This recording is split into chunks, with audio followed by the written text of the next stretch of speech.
Allan Chapman, this fella right here, is a sixth-generation Texan, born and raised on a working cow-calf ranching operation called the Blue Goose Ranch in Knox County, Texas. He graduated from Texas Christian University with a BA and an MA in English Literature.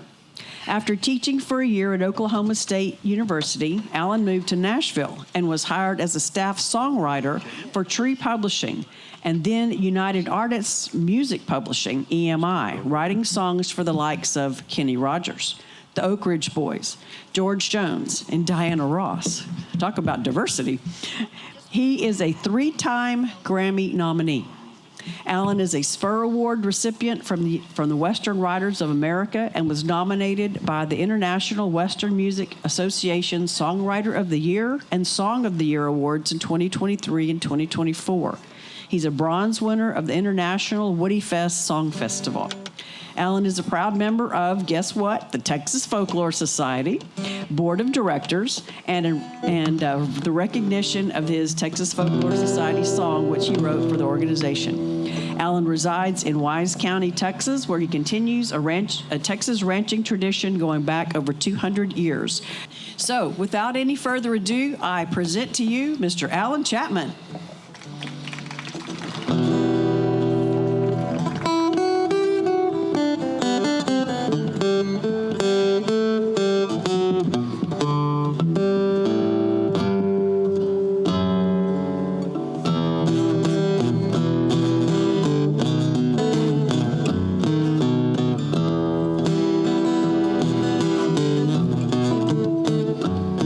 Coyote sings for the moon and all her stars are shining bright. Coyote sings for Santa and her chicklets are all nestled high out of sight. Coyote sings, Coyote sings here tonight.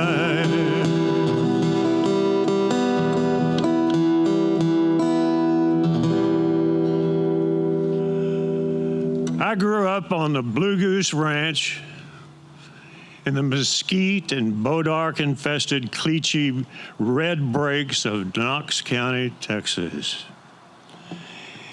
It was cowboy primitive. No electricity, well water, wood cook stoves, Saturday night baths in 20-gallon galvanized tubs, and scary trails to the two-hole outdoor privy. Coyote singing at night was the prairie music that lulled me to sleep on that cot on the side porch during the summertime. So from a young age, a part of me grew to love the Coyote choir singing at night. I read J. Frank Dobie's book, The Voice of the Coyote, when I was 12. In that book, Dobie broadened my appreciation for the coyote. He discussed coyotes with a broad brush that made them a complex North American species. To my young mind, the coyotes I listened to at night became a bigger thing. They were more than critters. Coyotes were a danged musical treasure. Dobie writes, quote, "The coyote, it seems, cannot speak English.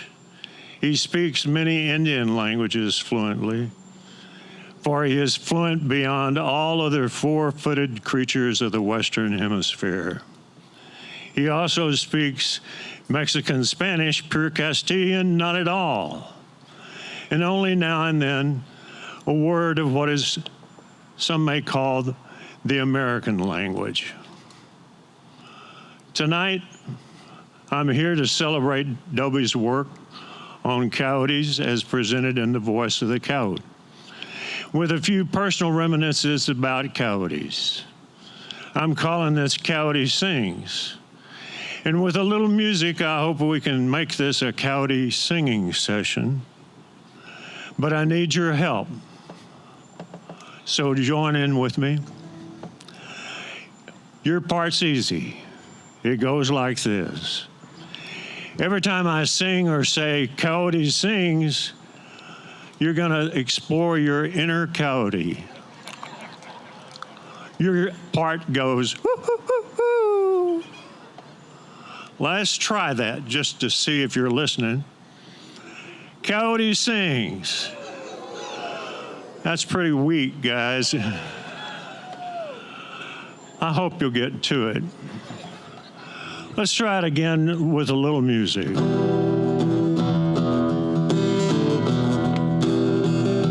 Coyote sings, for the moon and all the stars are shining bright. Coyote sings,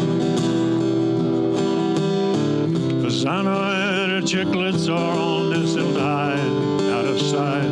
Coyote sings, Coyote sings, here tonight.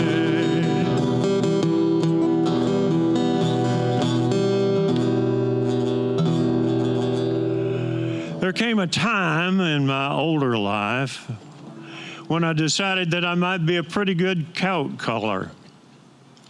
So one fall day at dusk, I took my brand new dying rabbit call and headed for a brushy rise overlooking a pretty clean spot in my big pasture. For the next 20 minutes or so, my snared rabbit went into a trapped frenzy. I spotted a lone coyote perhaps a half a mile away, slinking along, nose and ears pitched forward. Aha, I thought, you're a pretty good caller-upper. Look at that fella move. And just then, a gray-brown blur came crashing into my hat and quickly bounded back into the brush. Another coyote had beaten the one in the distance to my dying rabbit call. Well, I guess he and I were both surprised to find each other was not what the other expected. I gave up my hopeful career in coyote calling. Singing seemed a little bit easier. Let's try it one more time. Coyote canta, de lunes estrellas intensamente. Coyote canta, Fasano and Bulitos, desde la vista canta,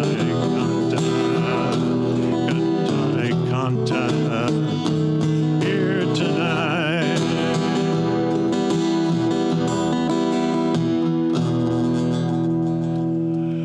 Now, my current dealings with the singing coyote world is simpler than in years past. My wife runs a dairy show-goat operation on our place outside of Decatur. This means we've invested in miles of panel fencing and other barriers to keep dangerous critters out, goats in. We also started investing in big Turkish Akbaş guardian dogs who live with the goats nearly year-round. They can stir up quite a racket themselves with long, deep-voiced bellows. About dusk, when our local coyote band tunes up to play in the post oak pasture across the road, just about every night, it happens like this. From our front veranda in the distance, the coyotes softly start their serenade. Far stage left. And then a rabbit or armadillo is discovered, and the chase starts, and the coyote crew are yodeling at the top of their voices, moving quickly through center stage in front of the driveway. Then all coyote voices stop. Total quiet descends. My dogs wait, silently poised, patiently waiting just enough time for the coyotes to tippy-toe across center stage. Then somewhere to stage right, the coyote's chase song begins again, and my big dogs tear off down the fence line, bellowing as their invisible coyote pack disappears into the night. Now, who says coyotes don't have a sense of humor? or a flair for drama. In conclusion, Dobie writes, quote, "The life history of the Coyote consists not only of objective facts about the animal as an animal, but the picturesque and emphatic reality of his own impact on human beings. It has been my purpose to realize a being of nature with all of the being's meanings to associated humanity. Like the dog, the horse, or the fox of Europe, the coyote cannot be disassociated from man and remains whole." So I'm here to say thanks, J. Frank Dobie, for this book on my favorite singing group, the Coyotes. Let's try it one last time. You know your part now. Coyotes sing, for the moon and all the stars are shining bright. Coyotes sing, the Pisano and her chicklets are all nestled high and out of sight. Coyotes sing. Big ending here tonight. Woo-hoo.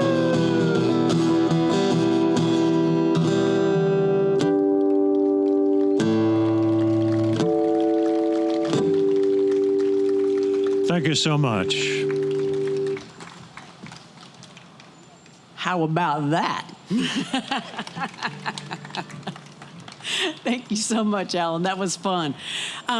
I gave Allan this challenge. I said, you know, to my knowledge, there's never been a song written based on a Dobie story. Would you be interested? He went, yes, I would. And look what he did with it. Pretty cool, huh? Thank you. So I think we probably all know the answer to this question, but once I gave you that challenge, why did you pick that first chapter of The Voice of the Coyote to write the song? Well, I think in the first chapter, he really, and as I read this thing, and all my years from the time I was 12 to now, I read it a little bit differently, and I understand how he put the book together. But the first chapter, I think he's recapping a lot of things that he had meant to say earlier, and using examples as a justification for a lot of words about a four-legged animal that some people find fault with, and others appreciate the opportunity to howl at the moon with. As opposed to what you just did. And y'all were great, by the way. Give yourselves a round of applause. So Allan, as a director of the Texas Folklore Society, in which, of course, we've already established that Dobie played a significant role for a long time, how do you think J. Frank Dobie's legacy lives on?